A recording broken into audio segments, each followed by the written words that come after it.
Science कहता है कि हम लोग होमोडाइन्स प्रजाति हैं।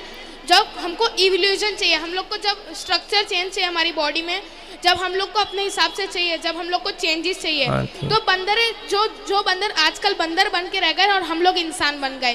पहले होमोडाइन्स प्रजाति थे जो कि है ना गुरुजी बहुत ज़्यादा संख्या में हो चुके थे। तो कई लोग है ना ज़मीन पे उतर आए और कई लोग अभी तक जो थे फॉरेस्ट में थे, जंगलों में। तो उन लोग को कोई भी ज़रूरत नहीं थी चेंजेस की, क्योंकि उनको अच्छे से खाना पीना मिल रहा था।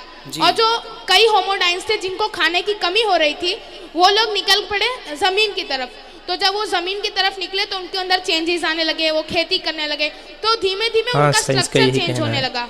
वो लोग, उन लोग की जो पूंछ थी वो भी कम होने लगी और वो इंसान के रूप में धीमे धीमे आने लगे और होमोडाइन्स प्रजाति से हम लोग इंसान बन गए, ऐसा साइंस मानता है।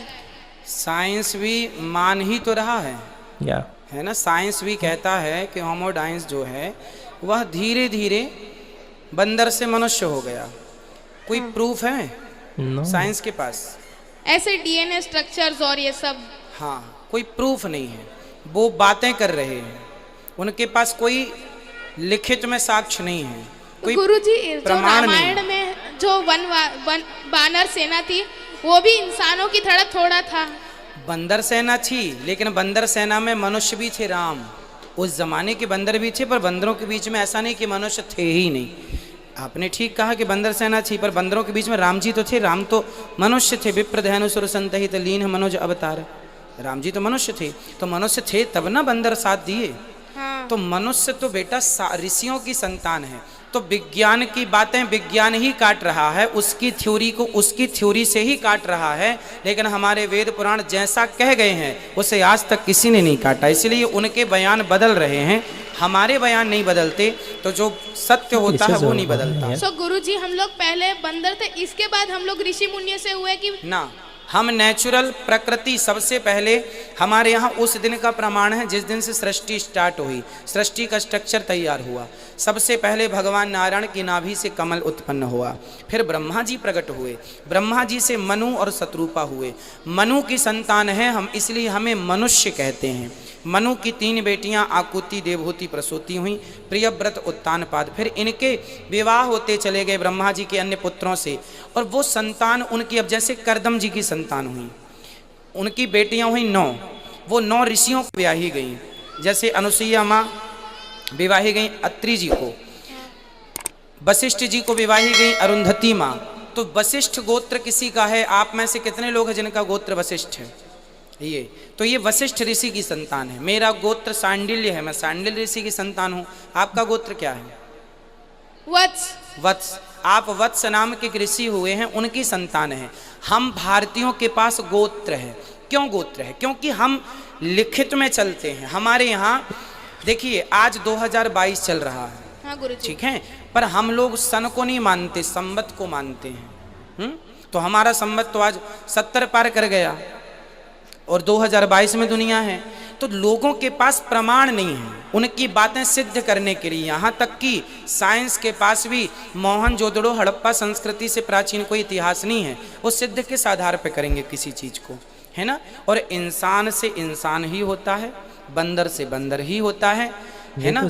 आप सोचें कि बबूल के पेड़ में कभी आम लग जाए, क्या पॉसिबल है? फिर बंदर से इंसान कैसे पॉसिबल हो सकता है?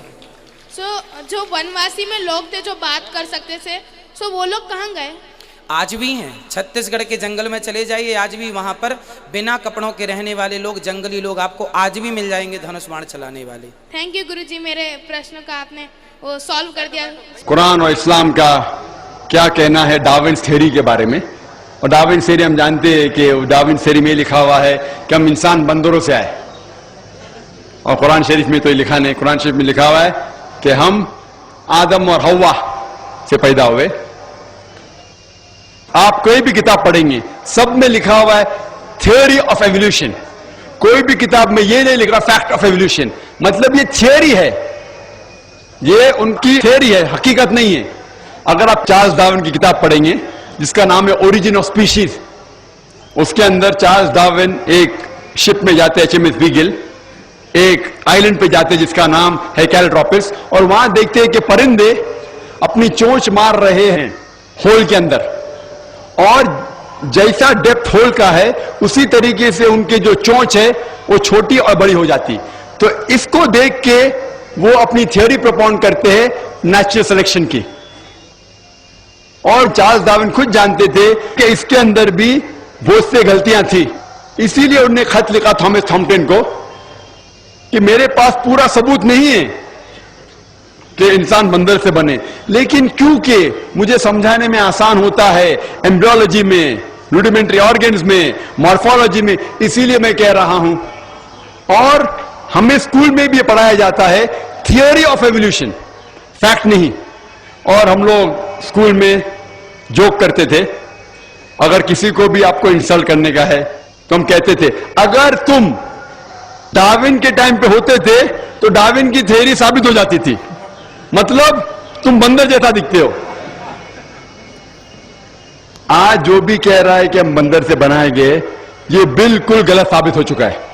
आज आप देख रहे हैं अगर हम बंदर से बने, उसकी थ्योरी है क्या एनिमल्स स्लोली इवॉल्व होते, बदलते जाते, और बंदर से बदलते बदलते इंसान हो गए।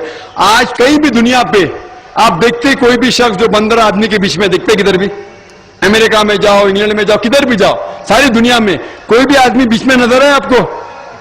बंदर और आदमी के बीच में नजर है? इससे साबित हो डार्विन थ्योरी तो बिल्कुल गलत साबित हो चुकी है।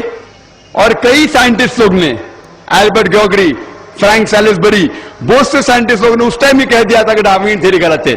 और even by molecular biology Francis Crick कहते हैं कि हमारे दिमाग को बहुत आप गलत सोचते हैं जो लोग कहते हैं कि हम बंदर से बने। तो इसीलिए ये थ्योरी है आज गलत साबित हो चुकी है और ये कुरान के भी खिलाफ है। कुरान कहते हैं कि हमने इंसान को एक जोड़े आदम और हवा से बनाया है। गाइस, आज की हमारी वीडियो आपने देखी, मैं उम्मीद करता हूँ वीडियो आपको अच्छी लगी होगी। तो आप हमें कमेंट में ज़रूर बताएं